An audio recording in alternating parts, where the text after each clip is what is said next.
як минтақаи шаҳри Исфараи вилояти Суғ мебошад. ин минтақа ки зиёда аз 40,000 аҳолӣ дорад, дар марзи Тоҷикистону Қирғизистон қарор дорад.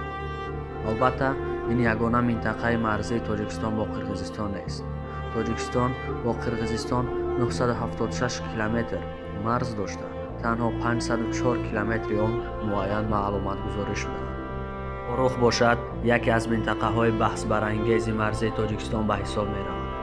Ворух айни замон ҳамчун анклав буда, мардуми ин минтақа барои ба маркази шаҳри Исфара расидан бояд аз марзи Қирғизистон убур кунанд.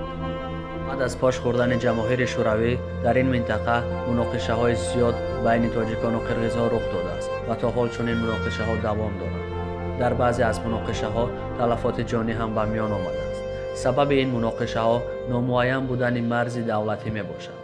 барои муайян кардани марзи давлатӣ аз ҳар ду тараф комиссияи махсус ташкил шудааст.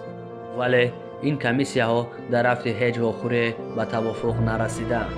тоҷикистон пешниҳод кард то минтақаҳои баҳсӣ баробар тақсим шаванд, вале қирғизистон инро рад кард. тоҷикистон пешниҳод кард то марзҳо мувофиқи марзҳои соли 1924 ва 1927 тақсим шаванд. соли 1924-1927 ворух анклав набуда, балки ба Тоҷикистон пайваст аст. қирғизистон ин пешниҳодро ҳам қабул накард. қирғизистон бошад пешниҳод дорад то марзҳо мувофиқи созишномаи соли 1989 тақсим шаванд, вале Тоҷикистон аз сабабе ки ин созишнома марҳилаи қонуниро нагузаштааст, онро қабул намекунад. соли 1990 бо дархости Тоҷикистони шӯравӣ ва Қирғизистони шӯравӣ комиссия барои санҷиши санадҳои марзии соли 1924 ва 1929 ташкил мешавад.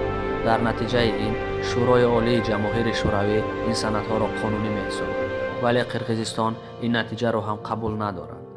соли 2012 4 вохӯрӣ ташкил шуд ки ҳеҷ яке аз онҳо натиҷаи дилхоҳ надод.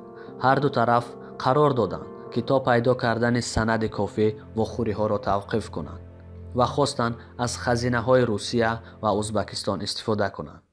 аз хазинаҳои Русия Тоҷикистон санадҳоеро пайдо кард ки мавқеи Тоҷикистон дар он ҳимоя шудааст.